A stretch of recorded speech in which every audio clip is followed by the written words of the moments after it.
सगळ्यांना नमस्कार. श्री स्वामी समर्थ. कसे आहात सगळे? मजेत आहात ना? तर आज होता आपला गुरुवार आणि आज जी पूजा आहे ना ती आज गुरुवारची मी केली. तर बरेच दिवस झाले पूजा करायला आहे ना वेळच भेटत नव्हता. रोजची पूजा जी आहे ते मिस्टर करता, म्हटलं आज आपण करूया. तर इथे आहे ना की जी काही आपण सेवा करतो देवाची, त्याबद्दल एक थोडंसं बोलायचं आहे की स्वामींचा जो खरा भक्त असतो ना तो कसा असावा. तर स्वामींची सेवा तर सगळेच करतात, असं नाही की कोण करत नसेल. खूप लोक स्वामींची सेवा करत आहे. पण स्वामींचा जो आवडता भक्त असतो ना तो कसा असावा. तर मी सेवा करते याचा प्रचार कधीही करू नये. जो स्वामींची सेवा करतो आणि नंतर प्रचार करत बसतो ना तर नाही, ते स्वामींना बिलकुल आवडत नाही. तर तुम्ही प्रचार स्वामींचा करा, तुमच्या सेवेचा नाही. तर स्वामींबद्दल आहे ना चुकीची माहिती देऊ नका. जर एखाद्याने आपल्याला स्वामींबद्दल काही विचारलं ना तर तुम्हाला माहीत नसेल ना तर पहिले तुम्ही स्वतः त्या गोष्टीची माहिती घ्या आणि मग इतरांना ती माहिती द्या. चुकीची माहिती पसरवू नका. मनापासून केलेली स्वामींची सेवा आहे ना ती स्वामींना खरोखर आवडत असते.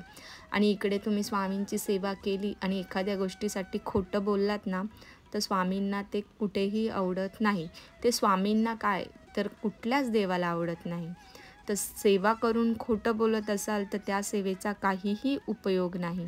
स्वामींची जी सेवा आहे ना ती सगुण उपासना केली पाहिजे. म्हणजे मनात आहे ना स्वामींची कुठलीही अपेक्षा न ठेवता मला हे हवं आहे, मला स्वामी ते पाहिजे आहे, स्वामी माझी ही इच्छा पूर्ण करा, ह्या सगळ्या इच्छा न ठेवता स्वामींचं नामस्मरण करणं म्हणजे खरी स्वामींची सेवा.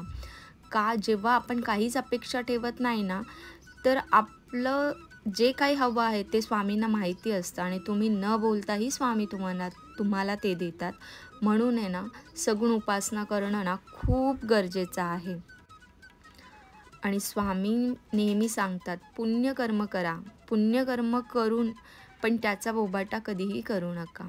तुमची जी काही देवानी दिली आहे, तुमची जी काही ऐपत आहे त्यातून थोडे तरी पुण्यकर्म करण्याचा प्रयत्न करा.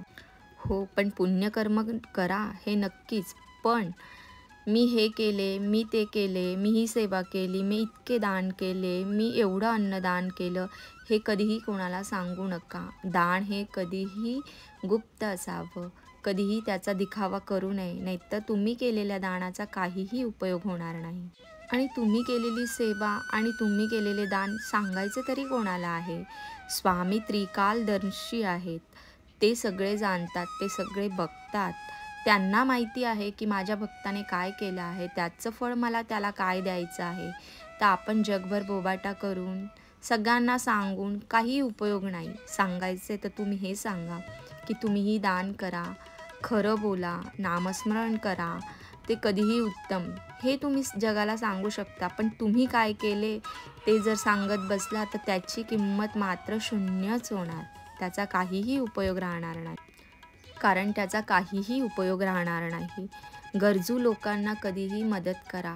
तुम्ही स्वामींच्या मठामध्ये जाऊन दानपेटीमध्ये लाखो रुपये टाकले आणि एखादा जो गरजू व्यक्ती आहे, ज्याचं कुठेतरी शिक्षण थांबलं आहे, ज्याचं हॉस्पिटलचं काही काम आहे, ज्याची खूप गरज आहे, त्याला घरात खायला नाही आहे, अशा व्यक्तीने जर तुमच्याकडे पैसे मागितले तर तुम्ही स्वामींच्या मठात जाऊन लाखो रुपये टाकले, ते स्वामींना आवडणार नाही. पण ज्या गरजू व्यक्ती आहे त्याला तुम्ही 1000ची मदत जरी केली ना ते स्वामींना नक्कीच आवडेल. कारण जिथे ज्याला गरज आहे आपण त्यातला थोडा तरी वाटा जर समोरच्याला दिला ना, स्वामी तुम्हाला कुठेच कमी पडून देणार नाही. आणि सगळ्यात मोठी गोष्ट म्हणजे समाधान. समाधान हे इतकी मोठी गोष्ट आहे ना, तुम्ही तिथे लाखो रुपये खर्च करा, नाही तर जगातली कोणतीही गोष्ट तुमच्यासमोर आणून ठेवा, जर तुमच्याकडे समाधानच नसेल ना तर तुम्ही कधीही खुश राहू शकत नाही.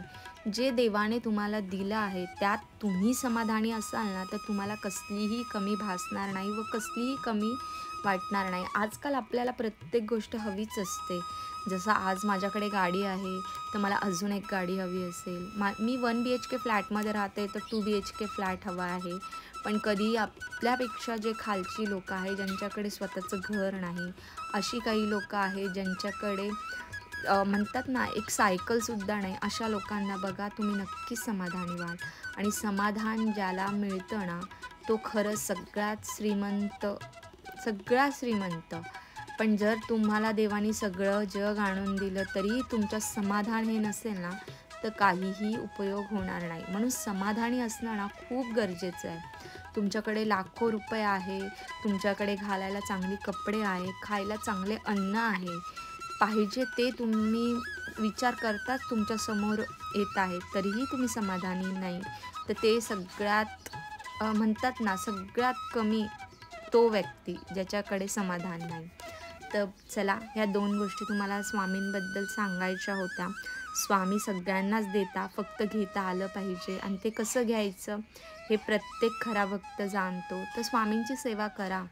पण असं नाही आहे की खूप आजच्या ह्या बिझी लाईफमध्ये ना खरोखर कोणालाही इतकासा वेळ भेटत नाही आणि जिथे संसार म्हटला की तिथे संसाराचीच कामं एवढी असतात की आपल्याला आहे ना देवाला द्यायला तितकासा वेळ भेटत नाही.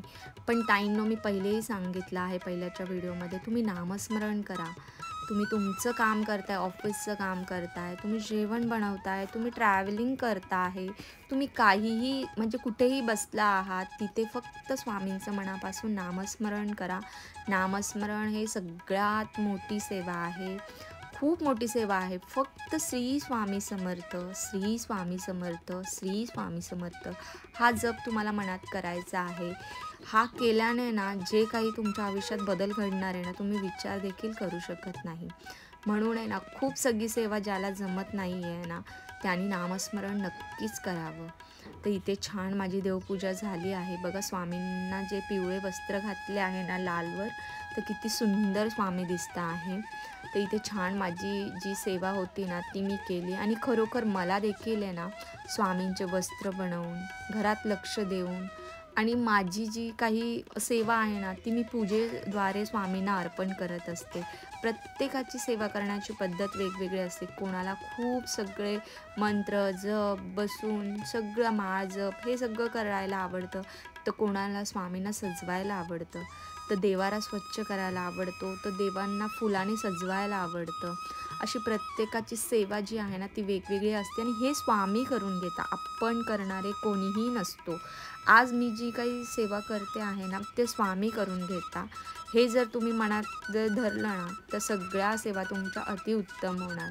तर माझी जी सेवा आहे ना, आता जेव्हा मी मंत्र जप करायला बसणार ना तर 1-1 तास, 1.5 तास पण जातो जेव्हा तुम्ही काही सेवा करायचं ठरवतात. पण जेव्हा तुम्ही देवपूजा करतात ना त्यालाही 2-2, 3-3 तास जातात. ज्या ताईस पूर्ण देवारा जसा माझा देवारा आहे तसा सजवत असेल ना, त्यांना नक्कीच माहिती असेल का ही पूजा मांडायला किती वेळ लागतो. कारण आपण म्हणतो ना, माझ्याकडे धन येत नाही आहे, पैसा येत नाही, आलेला पैसा टिकत नाही आहे, माझ्या घरामध्ये कितीही आलं ना ते कसं जातं समजत नाही आहे. तर त्याची कारणंच ही असतात. जिथे स्वच्छता तिथेच लक्ष्मी येणार. तुम्ही कितीही सेवा करा, तुम्ही कितीही गोष्टी मोठ्या मोठ्या घरात आणून ठेवा, कितीही देवाला छान वस्त्र आणा, कितीही महागाची फुलं आणा, पण जोपर्यंत तुमचा देवारा आणि तुमचं घर स्वच्छ राहत नाही तोपर्यंत तुमच्या घरात लक्ष्मी नांदणार नाही. हे तितकंच सत्य आहे. कारण लक्ष्मीला जे प्रिय आहे ती फक्त आणि फक्त स्वच्छता. जिथे स्वच्छता असते ना तिथे लक्ष्मीचा वास राहतो. हे खरोखर 100% खरं आहे. आणि ज्यांना नाही पटत ना त्यांनी नक्की हे करून बघा, तुम्हाला तुमचे उत्तर स्वतःच भेटेल. तर मला आहे ना ताईंनो, स्वामींची आहे ना माळ जप ही केल्या गेलीच पाहिजे. पण माळ जप करताना आपण काय करतो, 3 माळ जपतो, झालं काम. तसं न करता आहे ना तुम्ही दिवसभर नामस्मरण करून बघा आणि तुमच्या लाईफमध्ये काय चेंजेस होता ह्या व्हिडिओखाली नक्की कमेंट्स करून सांगा. तर बऱ्याच ताईंना जर वेळ नसेल भेटत, तर ट्रॅव्हलिंग करत असेल, ऑफिसला जाता जाता नामस्मरण करा. तुम्ही ऑफिसमध्ये बसला आहात, तुमचं काम करता करता मनातल्या मनात, आणि जेव्हा ही सवय तुम्हाला लागेल ना, नकळत तुमच्याकडनं 24 तास सेवा घडली जाईल. 24 तास का? तर जेव्हा आपण आहे ना नामस्मरण करता करता झोपी जातो, ते सुद्धा नामस्मरण जे आहे ना ते आपलं काउंट केलं जातं. जो कोणी व्यक्ती झोपताना नामस्मरण करतो ना, तर तो जितका वेळ झोपला आहे तितका वेळ त्याचं नामस्मरण हे स्वामींजवळ काउंट होतं. म्हणून 24 तास आपण नकळत स्वामींचं नामस्मरण करत राहू. ही किती सुंदर सेवा आहे हे लक्षात ठेवा. तुम्हाला जर कधी कोणी येऊन सांगत असेल ना, माझा हा प्रॉब्लेम आहे, तो प्रॉब्लेम आहे, सरळ त्याला सांगा स्वामींचं नामस्मरण कर. हे सगळ्यात मोठं. तुमच्या ह्या एका गोष्टीमुळे एक जरी स्वामी भक्त घडला ना, तर त्यापेक्षा पुण्य नाही. तर तुम्हाला जमेल तितकी स्वामींची सेवा करा.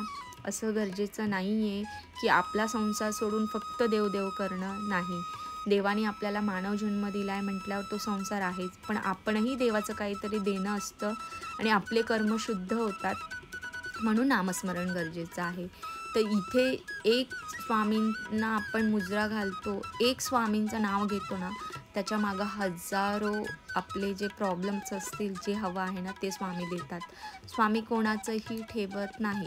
स्वामींचं एक नाव घेतलेलं सुद्धा आपल्याला व्याजासहित स्वामी परत देत असतात. म्हणून कधीही अपेक्षा न ठेवताही कधीतरी सेवा करा. कधीतरी मला हे हवं आहे म्हणूनच सेवा करू नका. कधीतरी करून बघा, दुसऱ्यांसाठीही मागून बघा, तुम्हाला ते नक्कीच तुमच्या पदरात पडेल. हे कमळ बघा किती सुंदर आहे. ह्या लक्ष्मीपूजनला मी माझ्या लक्ष्मीसाठी बनवलं आहे. तर इथे सुंदर अशी माझी जी पूजा झाली आहे आणि खरोखर फुलं ठेवली ना, खूप सुंदर वाटतं, खूप. तर अशी आजची ही छोटीशी जी गोष्ट होती तुमच्यापर्यंत पोचावी, यातून थोडा तरी बोध तुम्हाला भेटला असेल, तर आजची जी गुरुवारची सेवा आहे ती माझी संपन्न होईल हेच मी मानते. आणि सेवा करा, सेवा वाटा. सेवा फक्त करू नका, तर सेवा वाटा देखील. हे कदाचित स्वामींनीच आज माझ्याकडून बोलून घेतलं असेल असं मी समजते. जी काही सेवा मी केली ती स्वामींचरणी, स्वामींना मी अर्पण करते. काही चुकलं असेल ते माझं, आणि जी काही चांगली गोष्ट झाली असेल ती स्वामींची. हे म्हणून आजचा इथे जो व्हिडिओ आहे तो मी कंप्लीट करते. पुढच्या व्हिडिओमध्ये भेटूया. श्री स्वामी समर्थ. तर बऱ्याच ताईंनी अजून सबस्क्राईब नसेल केलं तर सबस्क्राईब करा, कमेंट्स करा. प्रत्येकाला जर हे पटलं असेल तर नक्की सगळ्यांनी ह्या व्हिडिओखाली श्री स्वामी समर्थ लिहायला विसरू नका. नकळत एक श्री स्वामी समर्थ लिहिलं तर 10 लोक लिहितील आणि किती मोठी सेवा घडून जाईल हे तुम्हालाही कळणार नाही. तर सगळ्यांना श्री स्वामी समर्थ. मस्त राहा, मजेत राहा, खुश राहा आणि खुश ठेवा.